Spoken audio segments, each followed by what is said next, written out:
$30 billion. एक बार फिर से सुनिए, $30 बिलियन। जरा सोचिए, ये कोई छोटी मोटी रकम नहीं है। फॉक्सवैगन को उनके मशहूर डीजलगेट घोटाले के बाद ठीक यही कीमत चुकानी पड़ी थी। जब किसी बड़ी कंपनी में कॉर्पोरेट निगरानी पूरी तरह से फेल हो जाती है ना, तो नतीजा कुछ ऐसा ही भयानक होता है। ये सिर्फ एक गलती का जुर्माना नहीं था, बल्कि पूरे सिस्टम के चरमरा जाने की एक बहुत बड़ी कीमत थी। आज हम व्यापार जगत के एक ऐसे हिस्से की तह तक जाने वाले हैं जिसे अक्सर बहुत हल्के में लिया जाता है। बात हो रही है कंप्लायंस की। आज का कंप्लायंस सिर्फ कागजों पर सही का निशान लगाने वाला बोरिंग काम नहीं रह गया है। ये अब एक बेहद पेचीदा और हाई रिस्क वाला सिस्टम बन चुका है। एक छोटी सी चूक और पूरी कंपनी की नींव हिल सकती है। चलिए सीधे मुद्दे पर आते हैं। आज की चर्चा में हम इन 5 सबसे बड़े छिपे हुए खतरों पर बात करेंगे। चेकबॉक्स कंप्लायंस की कीमत, सीमा रहित कार्यबल का खतरा, ग्लोबल ट्रेड के जोखिम, डिजिटल एक्सेसिबिलिटी में कमियां और अंत में 2026 के लिए हमारी कंप्लायंस प्लेबुक। तो शुरुआत करते हैं हमारे पहले टॉपिक से, चेकबॉक्स कंप्लायंस और उसकी असली कीमत। इसे एक बहुत बड़े हिमखंड या आइसबर्ग की तरह समझिए। कागजी कंप्लायंस सिर्फ पानी के ऊपर दिखने वाला वो छोटा सा हिस्सा है, लेकिन असली खतरे हमेशा सतह के नीचे छिपे होते हैं। फॉक्सवैगन के मामले में ही देख लीजिए। सब कुछ इस परफॉर्मेंस प्रेशर से शुरू हुआ।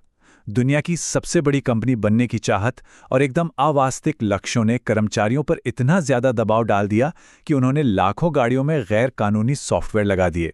और इस विफलता की जड़ क्या थी? असल में रातों रात मुनाफा कमाने के लालच में जोखिमों का सही तरीके से मूल्यांकन ही नहीं किया गया। कानूनी चेतावनियों को पूरी तरह नजरअंदाज कर दिया गया। ये बिल्कुल साफ कर देता है कि जब रिस्क मैनेजमेंट को सिर्फ एक दिखावा या औपचारिकता मान लिया जाता है, तो हालात कितनी जल्दी बेकाबू हो सकते हैं। अब आते हैं दूसरे बड़े खतरे पर, हमारा आज का सीमा रहित कार्यबल यानी बॉर्डरलेस वर्कफोर्स। पेरोल और एचआर के बीच का ये अंतर सच में कमाल का है। एक तरफ पेरोल डिपार्टमेंट की सोच है कि अरे बस दूसरे राज्य में बैठे एक कर्मचारी के खाते में सैलरी ही तो डालनी है। बहुत आसान लगता है ना, लेकिन एचआर की हकीकत इससे कोसों दूर है। उन्हें हर एक राज्य के अलग अलग टैक्स कानूनों, छुट्टियों के नियमों और वेतन की सीमाओं से जूझना पड़ता है। किसी एक भी नियम की अनदेखी एक बहुत बड़ा कानूनी बखेड़ा खड़ा कर सकती है। इसी तरह गिग इकोनॉमी का हाल देखिए। आजकल जो ये 10 मिनट में डिलीवरी का नया ट्रेंड चला है ना, ये बहुत खतरनाक है। डिलीवरी पार्टनर्स को समय पर पहुंचने के लिए भारी मानसिक और शारीरिक दबाव का सामना करना पड़ता है। उनके पास ना तो कोई तय आय होती है और ना ही कोई कानूनी सुरक्षा। ये सिर्फ स्वास्थ्य के लिए ही खतरनाक नहीं है, बल्कि कंपनियों के लिए भी अनुपालन का एक ऐसा टाइम बॉम्ब है जो कभी भी फट सकता है। चलिए आगे बढ़ते हैं तीसरे बिंदु पर, ग्लोबल ट्रेड यानी वैश्विक व्यापार में छिपे हुए जोखिम। जब बात अंतर्राष्ट्रीय व्यापार की हो तो ECCN जैसे कोड का होना कोई छोटी बात नहीं है। सुनने में ये बहुत तकनीकी लग सकता है, लेकिन अगर ये कोड गायब है या अपडेटेड नहीं है तो संवेदनशील तकनीक गलत हाथों में या प्रतिबंधित देशों तक जा सकती है। और अगर ऐसा हुआ तो सीधे सीधे फॉल्स क्लेम्स एक्ट का उल्लंघन होता है। इसके नतीजे भारी जुर्माना, आपराधिक मुकदमे और अपना बिजनेस करने का अधिकार हमेशा के लिए खो देना। जोखिम सच में बहुत बड़े हैं। अब आते हैं हमारे चौथे विषय पर, डिजिटल एक्सेसिबिलिटी में मौजूद कमियां। इन आंकड़ों पर जरा गौर करें, ये सच में चौंकाने वाले हैं। हम जिन ऑटोमेटेड टूल्स पर आंख मूंद कर भरोसा करते हैं, वे वेब एक्सेसिबिलिटी के 70% क्राइटेरिया को पूरी तरह मिस कर देते हैं। जी हां, 70%। मशीनें सिर्फ 30% की ही जांच कर सकती हैं। बाकी का ये विशाल हिस्सा एक ब्लाइंड स्पॉट है, जिसे परखने के लिए इंसानी दिमाग की जरूरत होती ही है। होता क्या है कि जब हम इन टूल्स का इस्तेमाल करते हैं तो वे बस ये देखते हैं कि किसी तस्वीर के साथ ऑल टेक्स्ट लगा है या नहीं। अगर लगा है तो टूल उसे पास कर देता है, लेकिन क्या उस टेक्स्ट में कोई काम की जानकारी है? क्या वो किसी विकलांग छात्र के लिए मददगार है? टूल को इससे कोई मतलब नहीं। इस तरह की आधी अधूरी जांच पर निर्भर रहने का मतलब है अपने लिए भारी हर्जाने का रास्ता खोलना। तो आखिर इन सब खतरों से बचा कैसे जाए? यही सवाल हमें हमारे आखिरी हिस्से तक लाता है, 2026 कंप्लायंस प्लेबुक।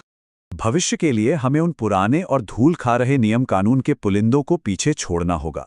अब जरूरत है एक एक्टिव अप्रोच की, मतलब AI की मदद से लगातार निगरानी करना, सारा डेटा एक ही जगह सुरक्षित रखना और कर्मचारियों को उनके काम के हिसाब से सटीक ट्रेनिंग देना।